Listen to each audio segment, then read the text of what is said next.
د کور او ښار جوړونې وزارت د نوي کابل پروژې د لومړي فاز د انکشافي برخې پلان تایید کړی دی. نوی کابل چې د افغانستان له لویو ودانیزو پروژو ګڼل کیږي ټاکل شوی ده په 370,000 جریبه ځمکه کې جوړ شي.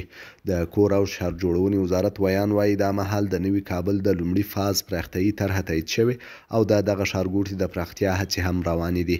د کور او ښار جوړونې وزارت ویان وایي تمه ده چې د دغه پراختیایي پلان تر تایید کېدو وروسته به د لومړي فاز چارې هم پر مخ یوړل شي، ځکه د الف پارسل پراختیا ورکوونکی شرکت ویلي و چې له تایید وروسته به دوی خپلې چارې بشپړې کړي.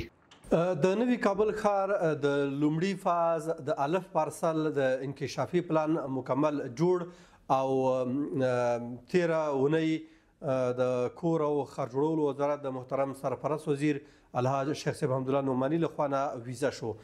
تمه ده چې د دغه انکشافي پلان تر ویزه کېدو وروسته به د لومړي فاز چارې لا چټکې شي او په ځانګړې توګه د الف پارسل، ځکه د الف پارسل کې پراختیا ورکوونکی شرکت دا ژمنه کړې وه چې د دغه پلان تر ویزه کېدو وروسته به دوی خپلې چارې بشپړې کړي. په دې لړ کې د نوي کابل د پروژې مسؤل د دې پروژې پر اهمیت ټینګار کوي او ډاډ ورکوي چې دا طرحه به په معیاري ډول عملي شي. سید مقدم آغا امین وایي چې دوی به خپل مسؤلیت پر ټاکل شوي وخت ترسره کړي. د نوي کابل د پروژې مسؤل وایي موږ د نړیوالو معیارونو سره سم او د ښار جوړونې او استوګنې وزارت تر څارنې لاندې د دغه پروژې په ترسره کولو کې ژمن یو.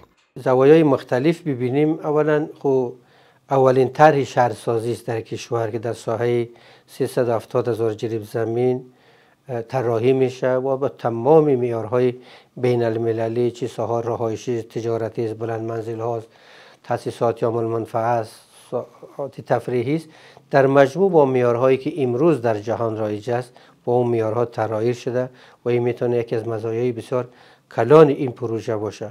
و در بخش دیگه از لحاظ کانالیزاسیون، آب و برق متکی به خودش از کابل جدید اختصاصا آب و برق و کانالیزاسیون در نظر گرفته شده. این میتونه از مزایای بسیار کلانی این پروژه باشه.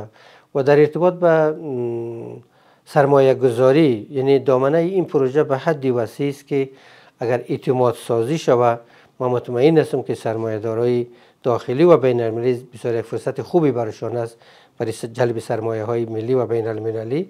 د نوي کابل د پروژې مسؤل زیاتوي د یادې پروژې چارې به 15 کاله وخت ونیسي چې استوګنې ته چمتو شي.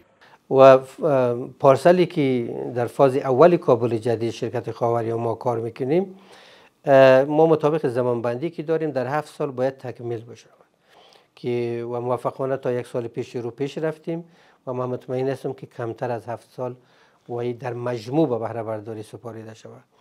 اگر ما باز کلی فاز اول کابل جدید در نظر بگیریم، ممکن است که اگر به این شیوهی که هست وزارت فعال باشه و حمایت دولت باشه و هر اداره دولت در جایگاه خودش کارهای خود انجام بده، در طول 15 الی 16 سال فاز اول کابل جدید در ساحه 40,000 جریب زمین یعنی به صورت خط تکمیل میشه.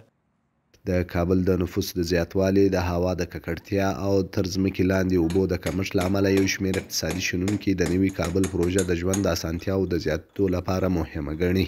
کابل که تاسې وګورئ له تېرو 40 کلونو په جنګونو کې لطپت ده او د کابل هغه ښاري ماسټر پلان تقریبا د سردار داود خان د وخت ده او تر ډېره حده کابل ته اوس تقریبا په حدود د 6 نه تر 7 میلیونو خلک راغلي دي او نفوس دلته ژوند کوي. د ژوند اسانتیاوې او دلته دغه ښار ته ځکه دا پایتخت او پایتخت همیشه باید یو فرهنګي بڼه ولري او دغه کوم ازدحام یا دغه د هوا خړېدل یا دغه کومې ناخوالې چې موږ لاس ګرېوان یو سره د دې ښه بدیل د کابل نوی ښار ته.